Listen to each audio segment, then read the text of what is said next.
형, 큰일 났어. 은장 형, 동인들이 형을 잡아들이려 하니 어서 피신하시오. 문 닫아라!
희원 있는가? 아니, 스승님 아니십니까? 어찌 이리 황망한 일이? 일이 그리 되었네. 안으로 드시지요.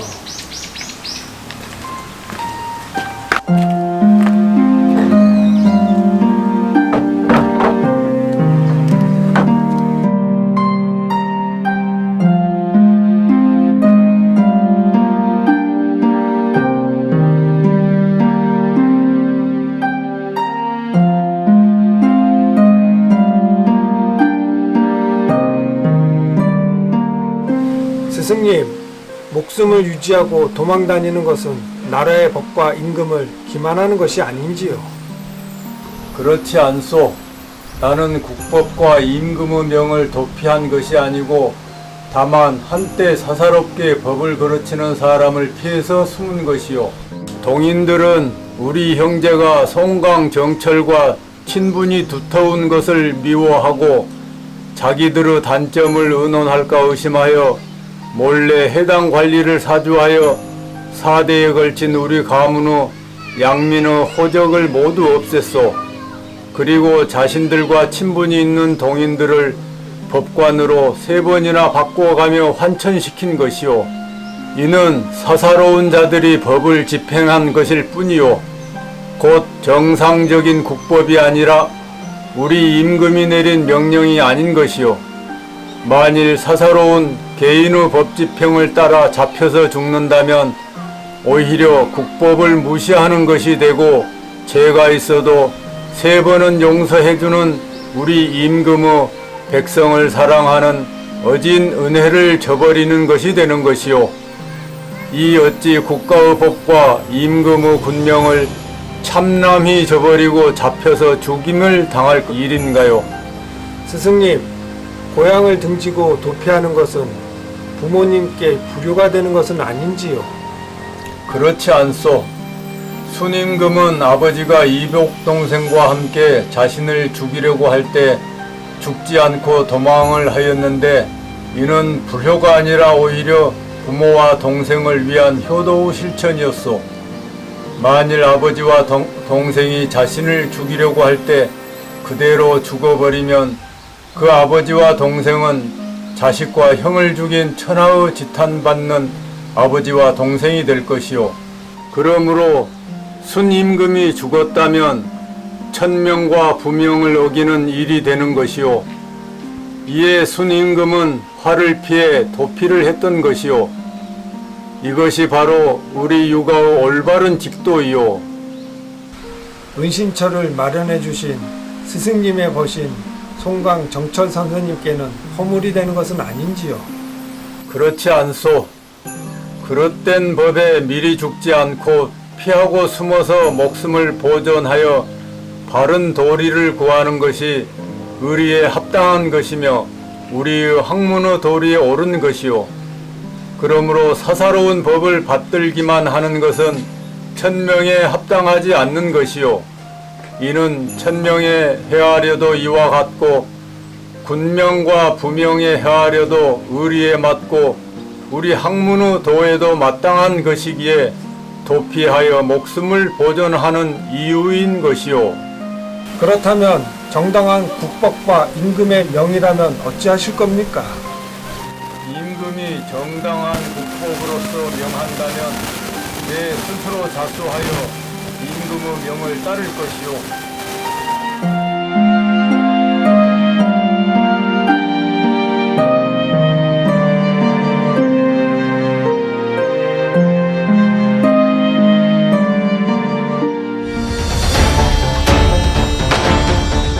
자, 지난 시간에는 구봉 송익필 선생의 직사상에 대해서 사계 김장생의 첫 번째 아들인 김은의 자를 지어준 김은자 직백설에 대해서 우리가 살펴봤습니다.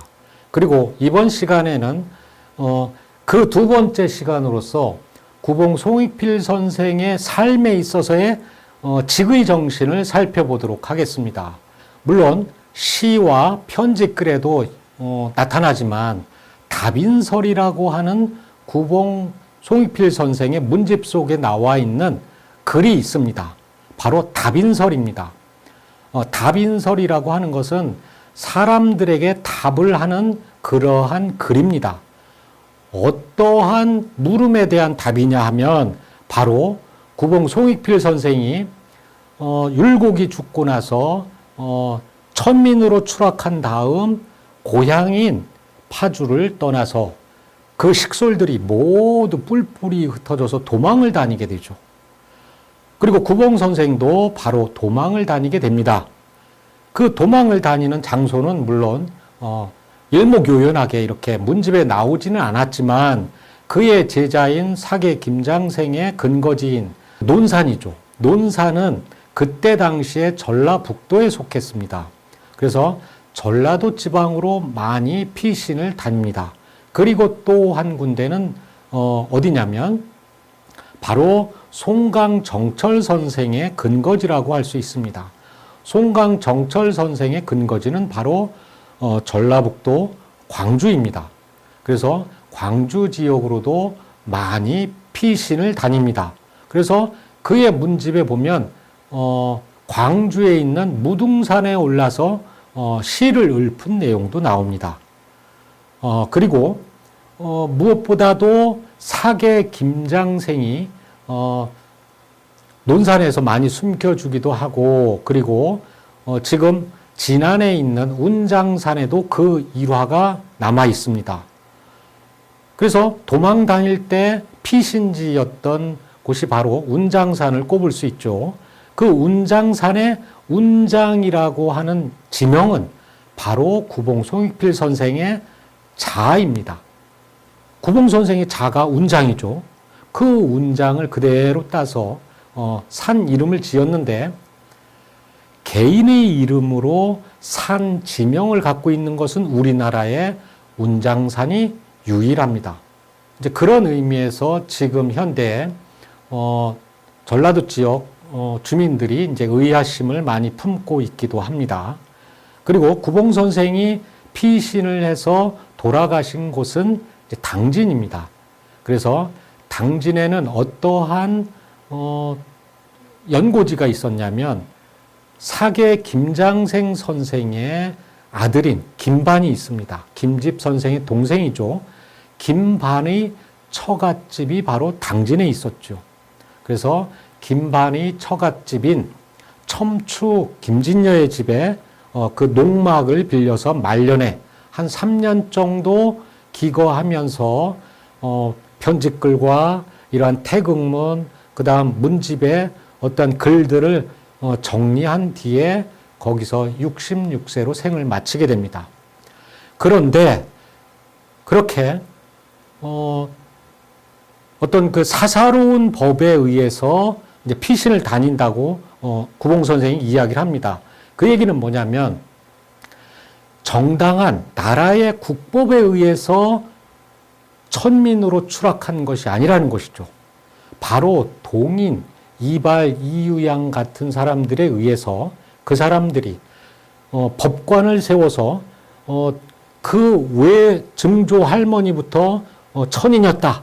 그러니까 구봉 송익필의 집안은 저 안당 부인, 그 외증조 할머니의 어떤 그 남편이었던 그 안씨 집안의 종이다. 이것을 이제 내세워서 소송을 이제 하는 것이죠. 그런데 이때 법관이 3번이나 바뀝니다. 왜냐하면 그때 당시에 속대전이라고 하는 법률 속에 보면 구봉 선생은 3대가 양역을 지냈다는 것이죠.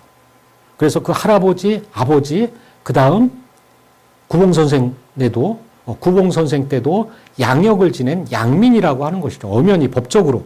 그리고 거기에 분명히 명시된 것이 뭐냐면 속대전에 70년이 지나면 양민이라고 했어요. 근데 그러한 법을 어겨가면서 첫 번째 법관을 내세우니까 그 법관도 법을 살펴보니까 해당이 없으니까 난 못하겠다. 그러니까 또 한 번 법관을 바꾸고 또 이 2번째 법관도 난 못하겠다 하니까 마침내 자기네 측근을 법관으로 세워서 구봉 선생네 식소를 환천시켰다는 것이죠. 천민으로 추락을 시켰다는 것이죠. 이것은 엄연한 국법에 위배된 사사로운 법이라고 하는 것이죠. 그래서 구봉 선생이 도망을 다니게 되는 것이죠. 그래서 그러한 내용을 잘 모르는 사람들이 구봉 선생에게 이야기를 합니다. 뭐라고 이야기를 하냐면 왜 이렇게 도망을 다니십니까? 그리고 법이 정해졌으면 나가서 벌을 받아야 되지 않냐? 이런 얘기를 하는 거예요.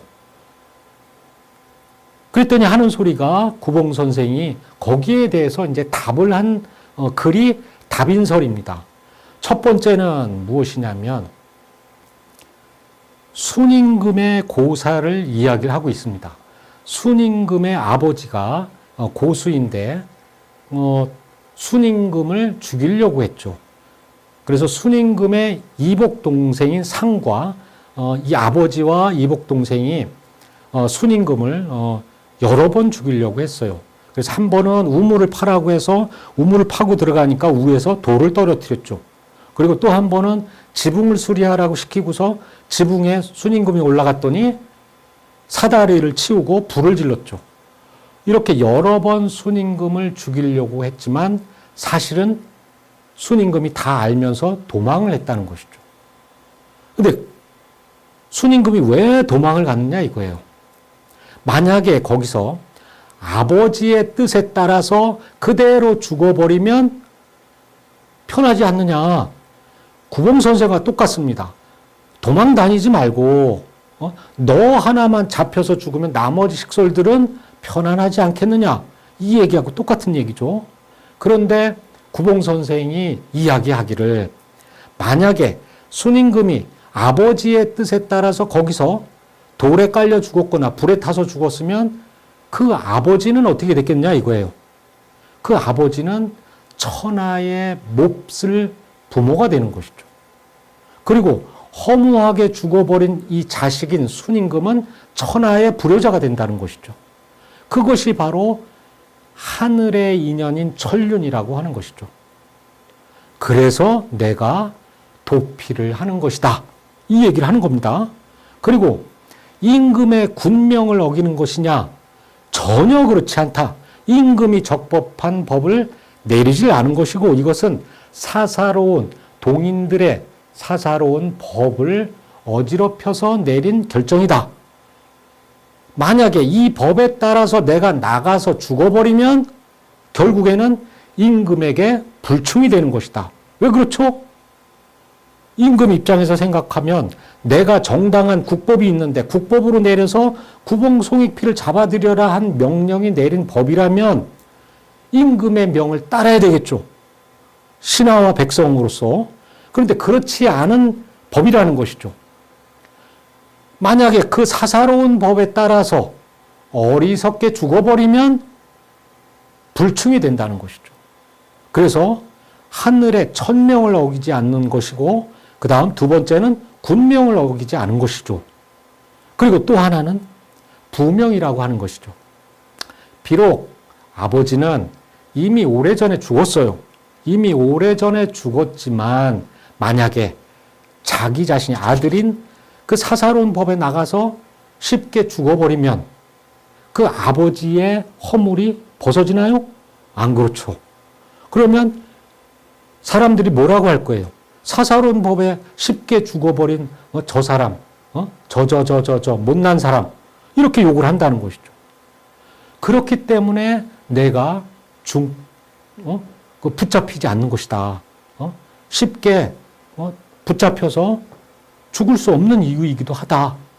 이것이 곧 천명을 어기지 않는 것이요, 군명을 어기지 않는 것이요, 부명을 어기지 않는 것이다.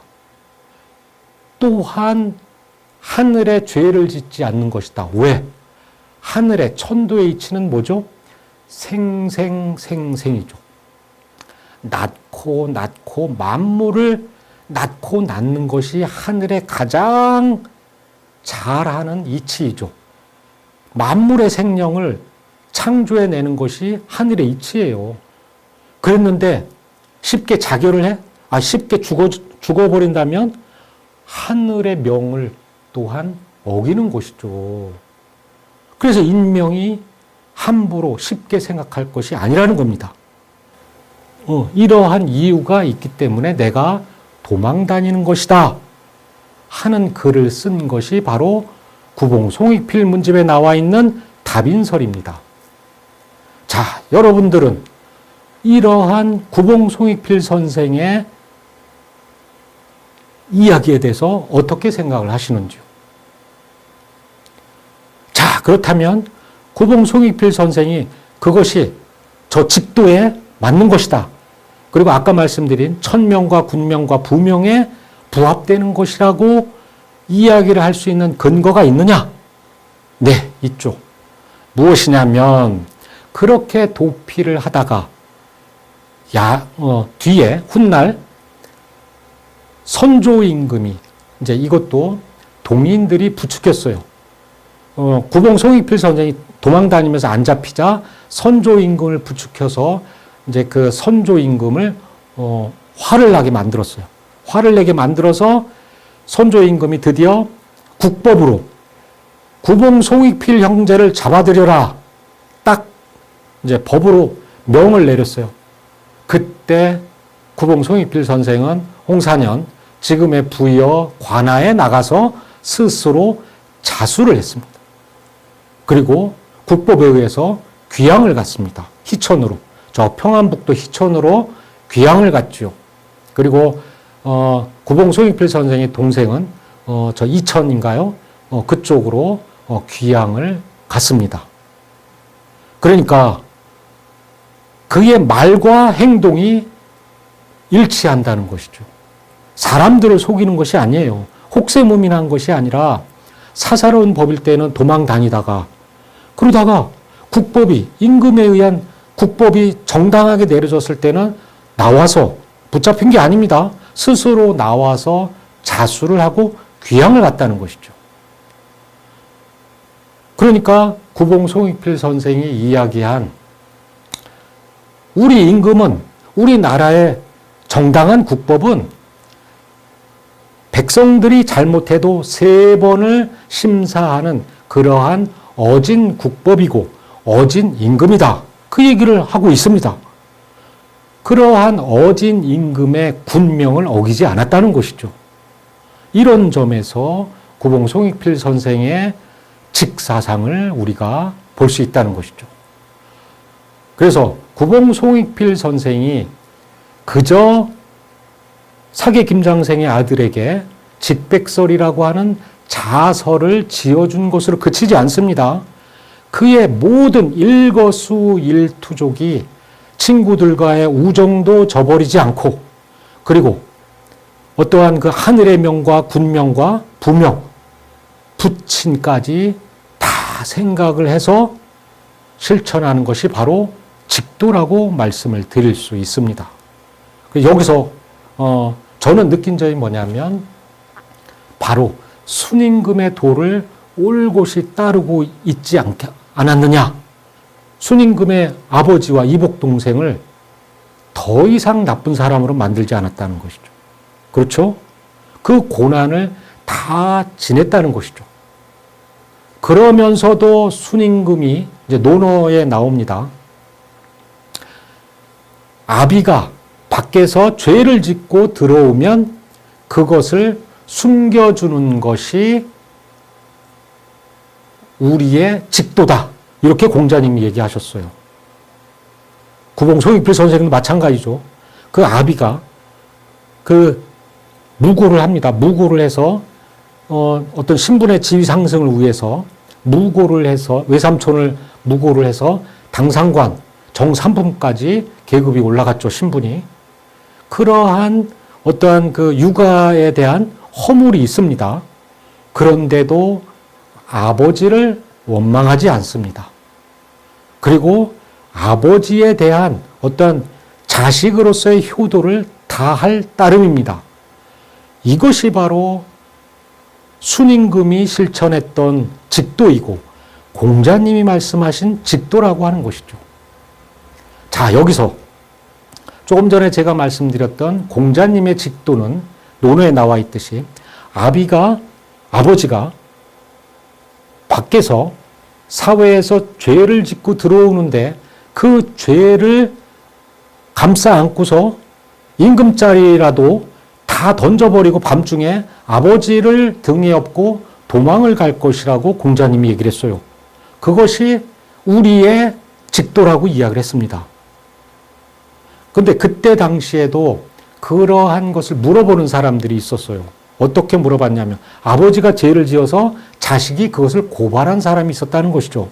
그랬더니 공자님이 그 말씀을 하신 거예요. 그것은 우리의 직도가 아니다. 우리의 직도는 아비가 밖에서 죄를 짓고 돌아와도 그 아비의 허물을 감싸 안고 등에 업고 밤중에 도망간다. 설사 임금짜리라고 하더라도 다 던져버리고 밤중에 도망가겠다. 이것이 직도라고 했어요. 그것을 그대로 따른 사람이 바로 구봉 송익필 선생의 직이라고 하는 것이죠. 자, 이것이 바로 구봉 송익필 선생이 이리관지하게 학문이면 학문, 성리학과 이해학과 시와 편집글에 그대로 드러나는 아주 투철하게 실천했던 구봉 송익필 선생의 직도라고 말씀을 드릴 수 있습니다. 자, 이번 시간은 여기서 마치고 다음 시간에 다시 이어가도록 하겠습니다. 감사합니다.